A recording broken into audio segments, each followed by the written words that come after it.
Hi guys, it's Miss Christine. How are you? I hope you guys had a great week, and I hope that you guys enjoyed the assignment we did last week on shading in our apple. So I was trying to think of what we should do this week, and I remembered we're right in between the longest day and the shortest day of the year, and it's the first day of fall, and also we have equal amounts of daylight versus darkness. And so it's kind of an interesting day of the year, and I thought we would do just a little piece about that. You can choose to do yours exactly like mine if you want, or you can do it differently. I kind of have a tree with roots, and I'm looking at it as I'm talking to you. But I also have the earth going around the sun and showing like the position that the earth is in when it's fall. So go ahead and grab your supplies. For mine, I used a pencil, eraser, Sharpie, and watercolors. You know, you can do what I did, but you're also welcome to use any other media that you want. Like if you wanted to use markers or colored pencil or whatever, that would be completely fine. And also if you want to make yours different than mine, that's completely fine. Anyway, go and get whatever supplies you'd like, and we'll get started, okay? I hope you guys have fun with this one. I'll see you in just a minute. Thanks. Okay guys, so to start our artwork, we are going to take our piece of paper and we're going to tape it down like to a board or to your table. Your parents can help you to find tape that would help to keep your paper flat, but also that isn't so sticky that it'll tear your paper when you take it off. Okay. And I'm going to go ahead and get my watercolor supplies. I've got my watercolors up here and a couple of brushes. I've got a flat brush and a smaller round brush and some water and a paper towel. And I'm going to start with my pencil. So we're doing a piece on the fall equinox. And I'm going to start by making guidelines lightly because we're going to erase these. So that's why you can't see it very well. But I'm making a perfectly straight up and down line in the middle of my paper, and I'm going to do one this way as well, but try to make sure that it's perfectly straight. I mean, as much as you're able to, perfectly straight, and that it goes, smack in the middle of, of the vertical and the horizontal planes. Okay, so you should have 4 equal sections, and this line here is going to represent sort of a ground line, almost like the earth, like the ground. Okay, and above that we're going to make a tiny little tree, and it's going to be centered on this line. So we're going to go up maybe like a third of the way up and make 2 little lines. Okay, they're going to be wider at the base and they're going to get closer together as we go up, and then we're going to try to make some branches off of that. So I'm going to have a branch go off kind of at an angle like that. I don't know, maybe I'll have this go up a little bit higher and then go off to the side. And maybe I'll have another one that goes like that. And then maybe this will just continue to go up. Maybe we just make it like that. Okay, so I have one branch going up and then one to the left and one to the right. And then with this one on the left, I'm going to just kind of keep on putting other smaller branches coming off of it.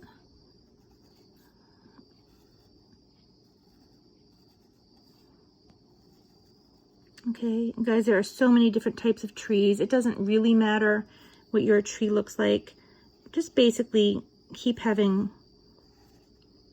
sticks or branches coming off of it, off of your branches that you already have. Okay. They can cross each other and intersect, and they can be thick or they can be skinny, but try to make them skinnier and skinnier the further away that they get from the trunk. Okay.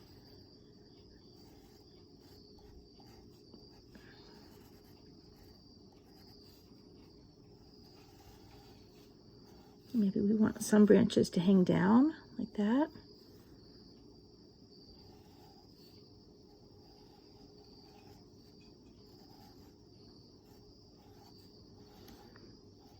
Okay, I'm trying to keep this a little bit simple. I'm hoping that I'm doing a good job of just showing you, you know, how to take a line, you take a straight long line, and then put smaller little lines coming off of it, okay? And just keep doing that. I mean, you could do that forever. Just keep putting smaller little lines onto bigger lines, okay?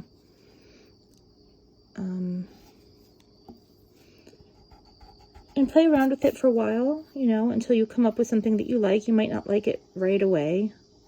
You might need to play with it a little bit. And if you guys are a little bit more experienced and this is a piece of cake for you, you know what, do whatever kind of tree you want. You know, your tree does not have to look like mine at all. You know, you could do a weeping willow if you wanted. You could, you know, choose a different type of tree. You could do an evergreen.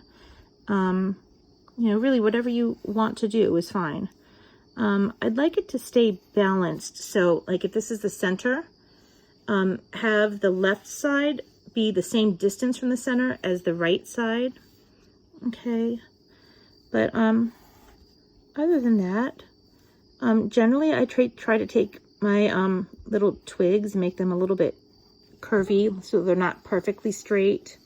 Over here I made mine a little bit too straight. I think I was trying to give you an example, and I honestly made it a little bit straighter than I actually like myself. I like to have them with a little bit of bend in them, because it's very rare that we see perfectly straight things in science. It does happen, but not that often. Okay, and remember that our branches are going to be thicker as they get closer to our trunk. Okay, maybe I just put a couple more little branches out here. And again, trees have all kinds of branches, so you can overlap and, you know, do whatever you want. Go as far as you want to take it.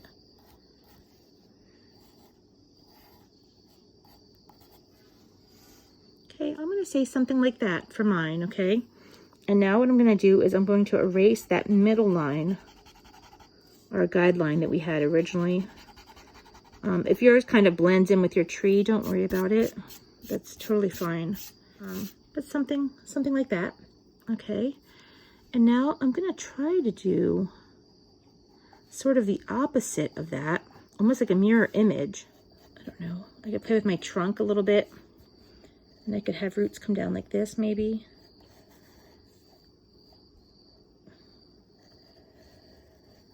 I don't know.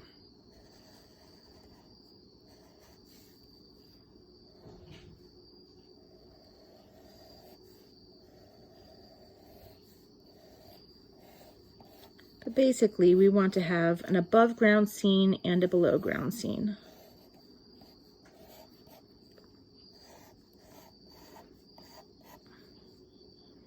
And we want them to sort of mirror one another.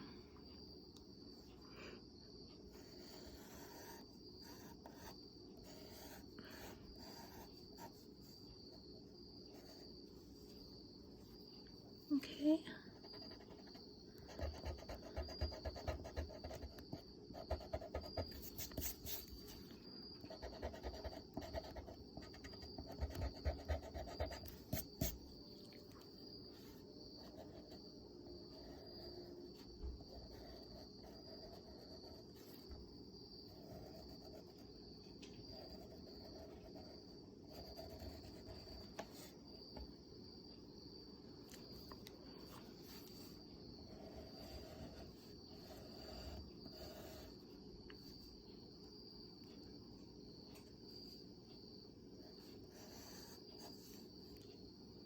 Okay, something like that.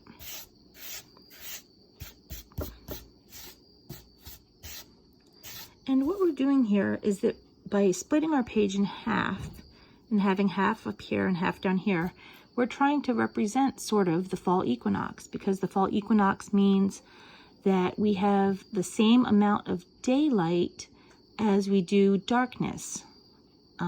It's that time of year where the amount of light that we get in the daytime and the amount of darkness we have at night are just about equal. So we have about the same. And the rest of the year, that will be changing. Either it will be getting, well, in the winter, the days will be getting shorter, so we'll have less light and more darkness. And then after the spring equinox, we'll be getting, let's see, more sunlight and less darkness. So we're kind of in this pattern, but for one day in the fall, we're just about equal amounts of light and nighttime, or darkness, I guess. So anyway, that's what our half and half is supposed to represent. And we're going to use warm colors on our image to represent the part where it's sunny, and we're going to use cool colors to represent the part down here where it is dark and shady underground. Okay. Now at this point, you guys can really do whatever you want. I want you guys to be creative and think about the types of things that you might want to put in this image. They can be realistic images, or you can just let your imagination go. You can draw patterns. You could do layers of different things. You know, some ideas that I had were maybe putting a clock in here somewhere. In fact, I was thinking of possibly even doing like a big clock, like a big circle, even over top of my trees a little bit to kind of show the time. And if I did that, I would have like a 12 here, and a 6 here, and a 3 here, and a 9 here. Or we could do the sun or the solar system. You can pause it after you see mine. And if you want to kind of try to copy it, you can. And if not, you know, use your own imaginations. I want you guys to make this yours.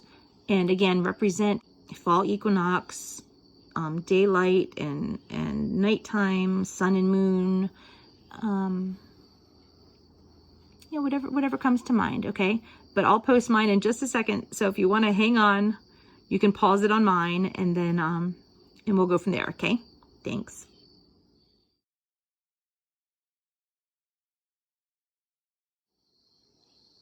Okay, guys, so this is what I have at the moment.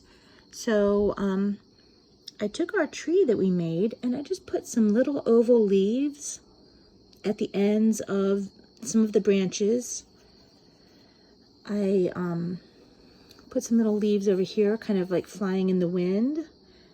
And then I made this little, not really solar system, well, I guess it kind of is, but I decided to put the sun right here smack in the middle of my piece. And I put an oval around to be the orbit that the Earth takes around the sun. Okay, for my little ones, basically a year, it takes a year from the Earth to get to this spot, from this spot, around the sun and back, okay? And right here, when it's in this spot, we're calling that the fall equinox. And then when it goes to the other side, that's the spring equinox. And then halfway between would be winter, and halfway over here is summer. So I went ahead and labeled those spots. And you may or may not know cursive. I wrote out the words. This is summer, spring, and winter. I made some snowflakes over here, 6-sided snowflakes. Yeah, and I made this little earth. I just kind of roughed in where the land masses are. You do not have to do anything that I have done on mine. But if you would like to, you can certainly copy some of this. And for the earth, for the land, it really doesn't matter what shape it is. You could just have you could have any old shape that you wanted, just to be like a different little land mass in there, and that would be totally fine. I also decided that I wanted to put some stars down here. I know you can hardly see them, but I have some tiny little dots here. But I think that what I'm going to do is I'm going to get my Sharpie out, or my micron pen, and I'm going to go over all of my objects that I have. Okay, so let me pause this and go get my pen. You guys go get your pens too, okay? Okay, so I found my micron pen, and like I said, I'm going to take my pen, and you know what? I'm okay making this line here, the ground line.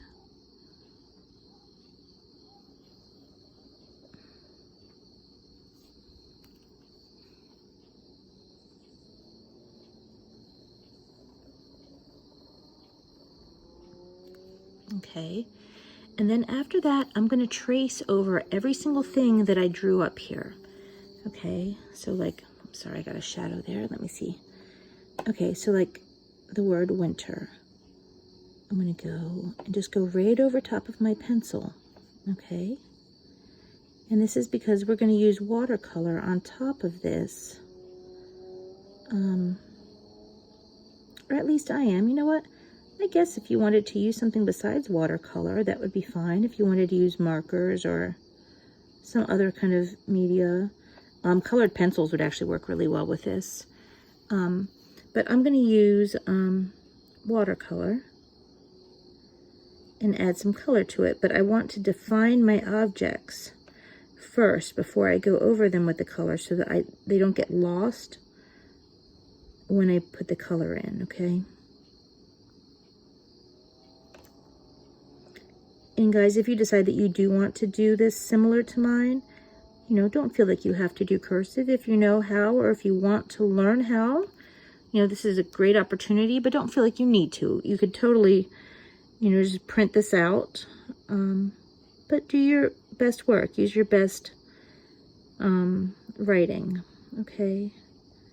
And over here, I've got some little flowers. Now, I'm not going to make you watch me trace this whole silly thing. And you can go ahead and pause this and come back when you're done, okay? Okay, guys, so I finished penning in my my drawing, and now I'm gonna go and get my eraser and erase all my pencil marks, and then I'm gonna come back in with my watercolors. Okay, so go ahead and do that now. Finish inking yours in and erase your pencil marks and get your supplies, whether you want to do watercolors or some other type of media to color it in. Go and get your supplies and come right on back, okay? If you are gonna do watercolors, make sure that you have a paper towel to dab your paintbrush on, okay? So now that I'm done erasing, because I'm doing my watercolors, I'm going to do the background first, and I'm just going to wet my paper with a clean brush. It doesn't need to be soaking wet. I'm just going to brush some water on it. And I'm only going to do the top half for right now.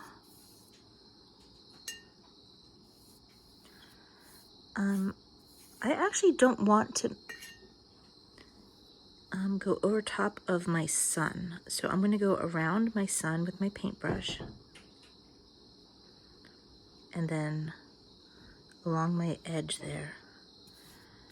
Okay, but make sure the whole top half is wet if you're doing the watercolor. And if you chose to do something else, that's perfectly fine. I'd love to see what you come up with.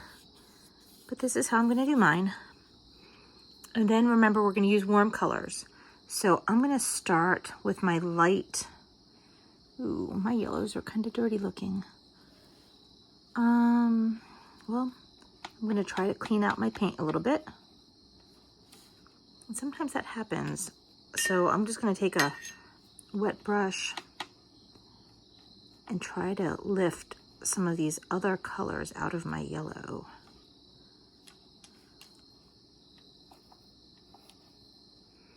Another thing that you could do is maybe get like a paper towel and wipe out your color after you get it wet, if it's got other colors mixed in. Okay, well, I think that's about the best I'm going to do. But that doesn't look fantastic either. But anyway, let's give it a shot. So I'm going to take just a tiny bit of this water, of this yellow. Now, I'm going to fill it with water first. And remember that the more water that you have in your paint, the more diluted it's going to be. So the lighter the color will be. I don't really want this color to be really, really dark. So this is perfect. Just a little bit of yellow. Okay. And then if I want it to be a darker yellow, I'll come up, you know, to the area that isn't quite as wet and get some more yellow up here. And I'm gonna kind of just go kind of in a half circle around the sun up towards the corners. And again, I'm only doing the top half. So I've got my yellow. Now I'm going to find some orange. Again, I'm just going to wipe that off a little bit because I think some green got in that. So I'm going to take my orange and I'm going to do that next, almost like a rainbow kind of, but I'm going to let my colors blur together. Okay.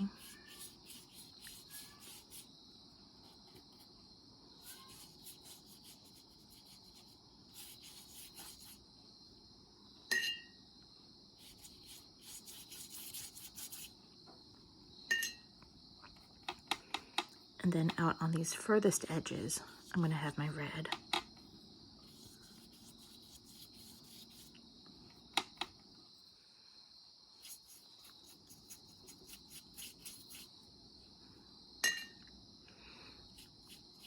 And if your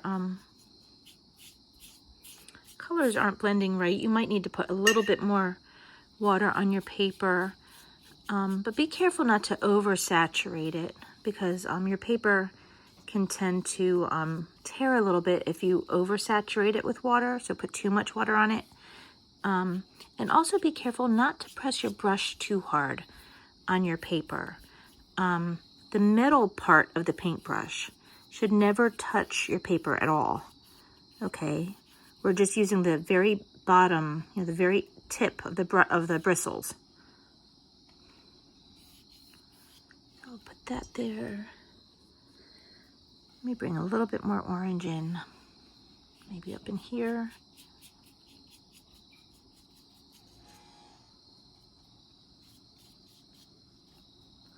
I kind of want it to be like ombre, have the red turn into the orange and have the orange turn into the yellow.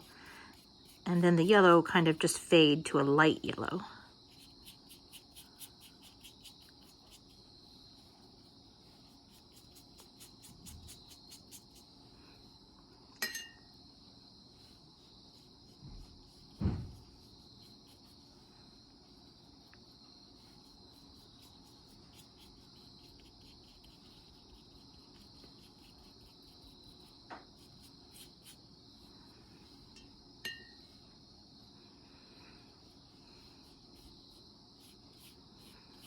Make sure you keep a good amount of water in your paint as well, okay?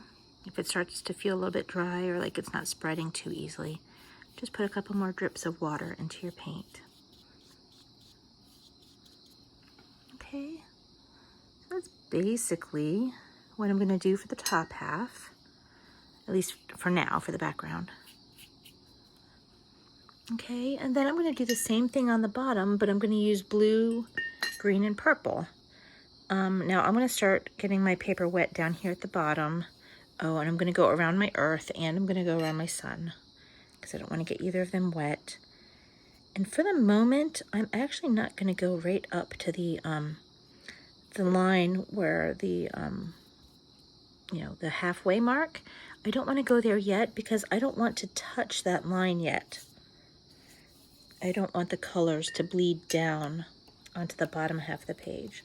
So I'm just taking this water, I'm going to go around my earth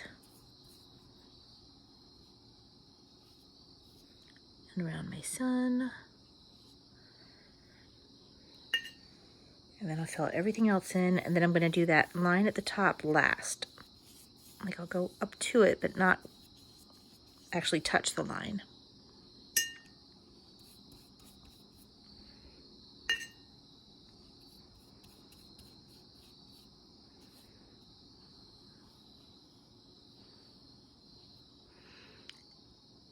Now, ideally, guys, I'm not letting mine dry because I just kind of want to get going. But ideally, you should wait for the top half to dry a little bit before you do this bottom half. So if you want to take a quick break or something, just a couple of minutes would probably be ideal before you come and touch this top line.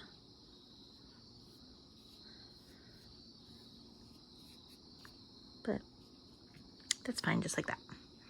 Okay, so now I'm going to do the same exact thing that I did before, but I'm going to start with green.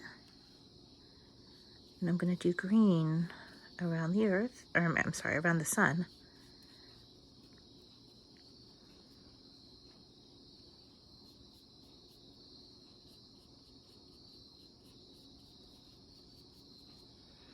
And then I'm going to go into some blue.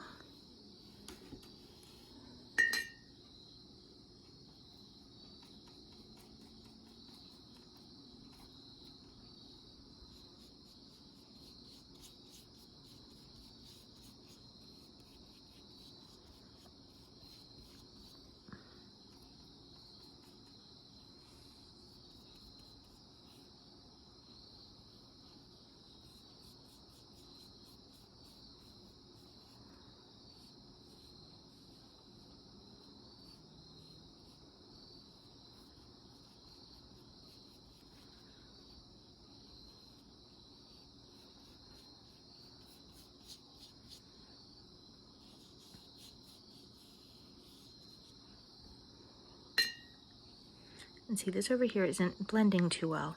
So that means my paper is too dry. So I'm going to put a little bit more water over here.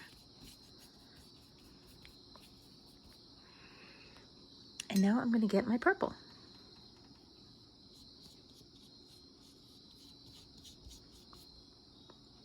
So essentially what we have here is all of our warm colors are on the top and all of our cool colors are on the bottom.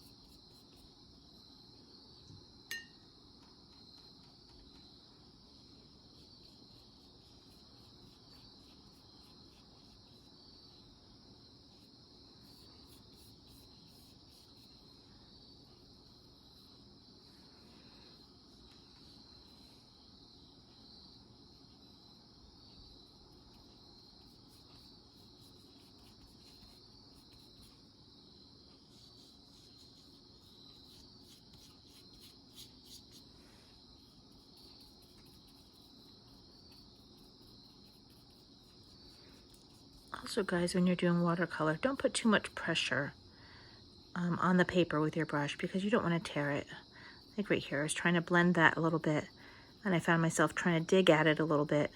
But if I do that, it's just going to rip the paper. So try to just be gentle with it. Okay, so that's basically what I have. And I'm going to let that dry. My paper's really wet.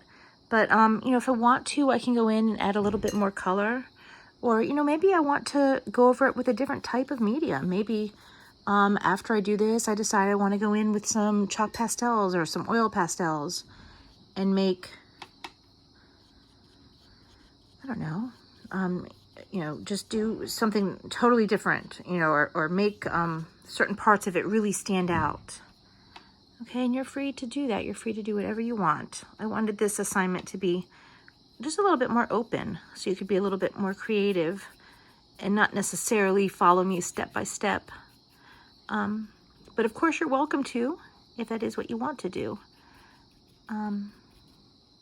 So guys, I'm going to leave this like this for a little bit. I'm going to let this dry and then I'm going to come back and color in my sun and my earth. Okay guys, so this is almost done now. It's mostly dry. I'm keeping this tape on it until it's all the way dry though, because that will help it to stay nice and flat. Because when it gets wet, you know, the paper kind of bubbles up a little bit, and if you keep the tape on it until it's all the way dry, then it'll dry flatter. So anyway, so I put my cool colors down, my warm colors up here, and you know what? I did just a tiny bit of cool. I have the blue up here for the winter. And I did a couple of things just to kind of tie them together. At first I had my tree trunk being like a light orange and I had my roots all being blue. But then I decided to put a little bit of highlights on some of my roots with the orange. And on my tree, I decided to put a little bit of blue for a shadow. And I think that that kind of works to tie the top and the bottom together. So anyway, so that's what I have. And I realized that I never put the word fall over here because right here, our Earth in relation to our sun is at the fall equinox. And I never even wrote that on here. So I'm going to go back in when it's a little bit more dry and just write the word fall here. And then I'm just about done. But I wanted to show you one more trick. I don't know if you guys have this or not. This is a type of a pen. It's called a jelly roll. There are different brands. It doesn't have to be a jelly roll. But this is something that I just discovered recently that I really like. And remember down here where I have kind of my solar system, and I've got the Earth and the sun, and I have my cool colors. I was talking about maybe putting some constellations or some stars. So I think this is dry enough now that I can take this white pen and go over it and put some stars in here. If you wanted to, you could look up like different constellations instead of just putting dots like I am. I actually, when I had sketched this out, I did do that. And I looked up the constellations and where the stars would be in September and put a few of those on kind of like in position. But, you know, I didn't ink them in, and I don't know where they are anymore. So, and that's exactly why we ink our stuff in, because after you go over it with paint and everything else, you'll lose your lines. But anyway, so I'm gonna just put some of these little dots in, you know, and if you don't have one of these pens, that's totally fine. But I just think it's kind of a neat little tool. And I could also use it if I wanted to, you know, just like to highlight some stuff. I don't know, I don't have a whole lot on this that I would want to highlight. But you know what, maybe over here, I'm trying not to cast a shadow. Maybe over here on my little snowflake, maybe, you know what, maybe I want to make these little dots white. I had painted them blue. I don't know if you can even see what I'm doing here. I had painted them blue, but maybe I want them to be white. It's just kind of fun for putting in lights into dark places. Like that. See, I just made those little dots. And maybe, I don't know, maybe I just want to go over this a little bit.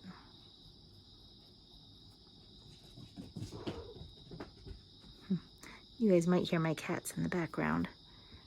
I have 3 cats, and because it's a little bit cooler, we opened up the windows, and they are very excited. So they're making all kinds of noise in the background.